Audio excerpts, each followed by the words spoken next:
Sou a Rita França Ferreira e dou-lhe as boas-vindas ao podcast Vita Ler, onde todas as semanas aconselhamos a vitamina de leitura na dose certa, com desculpas para ler. Acredite, no final vai poder dizer sem preguiça: Vita Ler. Bem-vindo a mais um episódio do podcast Vita Ler. Hoje vamos olhar para ler como uma atividade repousante. Face a números ainda a crescer e com a existência de muitos não leitores, e se eu lhe dissesse que ler é considerado uma das atividades mais repousantes? Acredita? Pois é, baseado num estudo científico intitulado Teste do Descanso, realizado em 135 países, o livro A Arte de Bem Descansar, de Claudia Hammond, partilha as 10 atividades consideradas mais repousantes.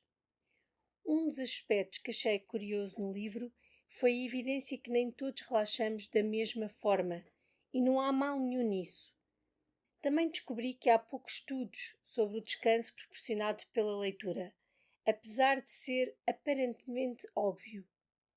A própria autora ficou surpreendida com o resultado, porque as pessoas não estavam a votar numa atividade de que mais gostassem, mas na atividade que consideravam mais relaxante para elas. Usualmente associamos ler a repouso.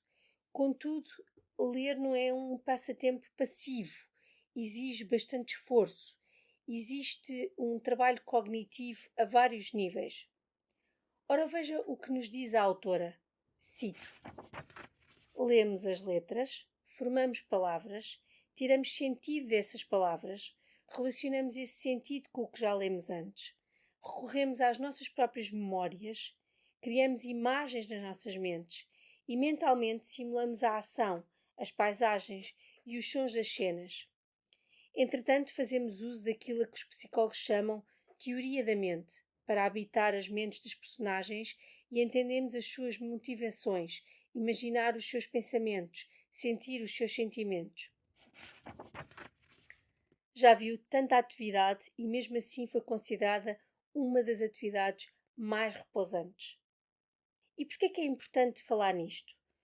Porque apesar de ainda existir uma boa margem para evoluirmos, ainda existir uma boa franja da população não leitora, segundo a APEL, foram vendidos mais de 3,3 milhões de livros em Portugal entre julho e setembro deste ano, o que traduz num aumento de 3,4% face ao período homólogo, apesar do preço dos livros ter subido.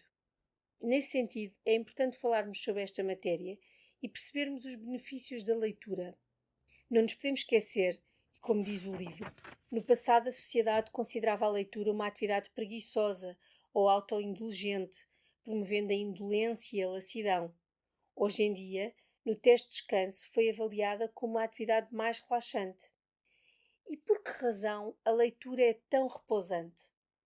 Vale a pena entrar na mente do leitor. Na verdade, a mente do leitor agradece os benefícios da leitura.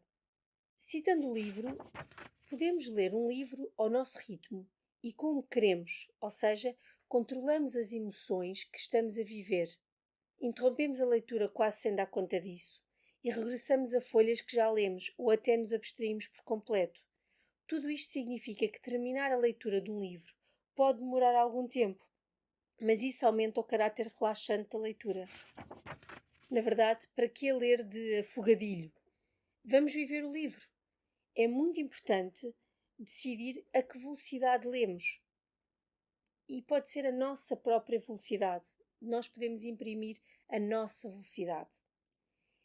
E tirando algumas citações do livro, sabia que há provas que quando lemos silenciosamente articulamos vozes na nossa cabeça como uma espécie de diálogo interior? É verdade, quando estamos a ler, dialogamos cá dentro. Também, quando vamos para um encontro com um livro, levamos para esse encontro a nossa própria personalidade, ou a experiência anterior de leitura, ou os nossos preconceitos, ou as nossas expectativas, as nossas esperanças, os nossos medos. Muitas vezes a leitura, como nos diz o livro, distrai-nos das nossas preocupações, noutras permite-nos refletir sobre as nossas próprias vidas. Na verdade, muitas vezes saímos dos nossos mundos e aí tornamos-nos mais empáticos. O livro também nos permite viver a liberdade criativa. Quando lemos, refletimos. Aliás, existe uma frase que talvez seja a minha frase favorita do livro, que é esta: o livro propõe, o leitor pergunta, o livro responde, o leitor pensa. Já pensou nisso? O que é certo é que, independentemente da sua atividade rainha para relaxar, é fulcral descansar mais e descansar melhor, porque o descanso não é um luxo, mas uma necessidade vital.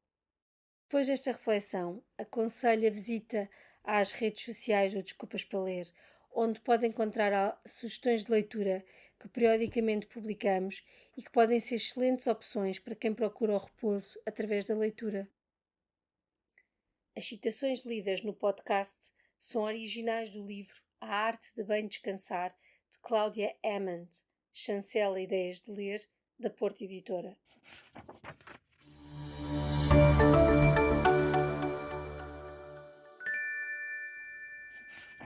Vita Ler, o podcast vitamínico que desperta desculpas para ler.